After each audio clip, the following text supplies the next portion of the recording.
Good afternoon, everybody. My name is Ranger Jenn. I'm coming to you from Clark Park Nature Center in lovely Fayetteville. And this afternoon, I'd love to talk to you a little bit about turtles.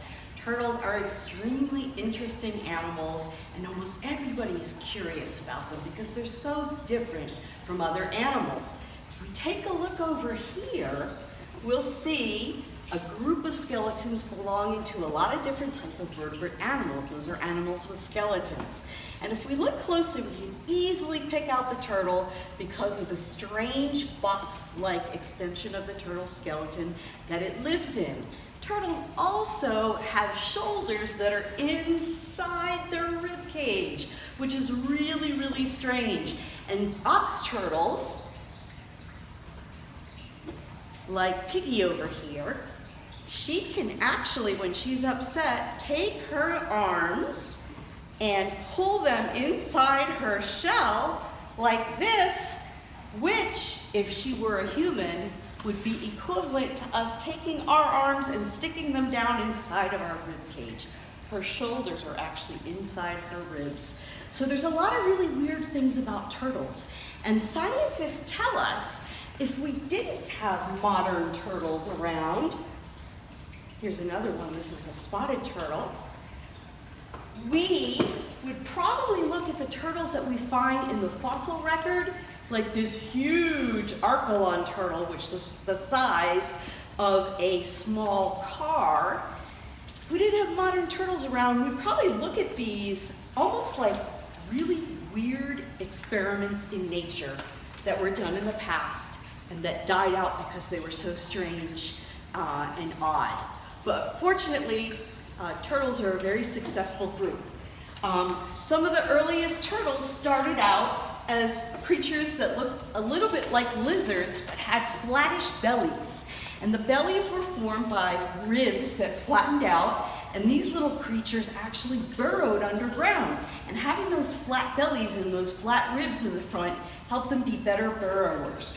Over time, that developed into a solid, what we call plastron on the bottom of the turtle, and then they developed a shell on the back, which is actually called the carapace.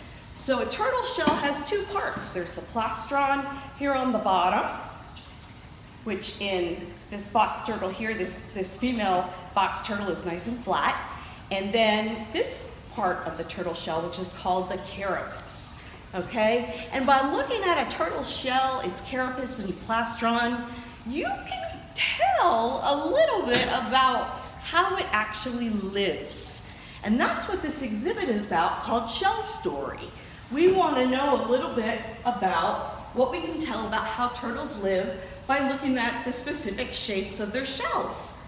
And if we come over here, we're going to have Piggy here help us take a look at the box turtle shell, which is right here, since she's a box turtle.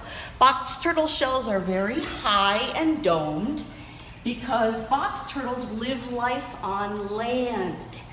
If this was a turtle that lived in the water and had to drag this big, high, domed shell through the water, well, it would be sort of like carrying a big, heavy suitcase through the airport for hours and hours and hours on end, dragging it through the airport without wheels. That's how hard it would be to carry this type of shell through the water.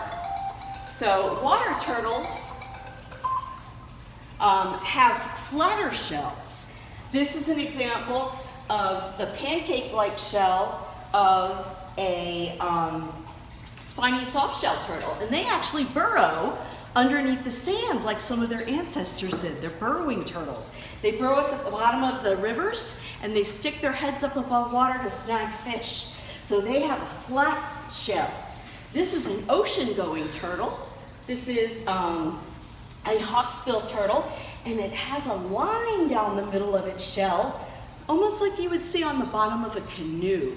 And that helps this turtle swim many, many, many, many miles in the ocean, and it helps it to keep its in a straight line as it swims. It can swim many miles in a straight line, helps it from wasting energy, going from left to right as it swims many miles in the ocean.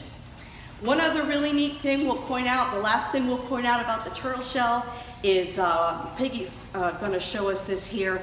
Her shell has a hinge on it right here.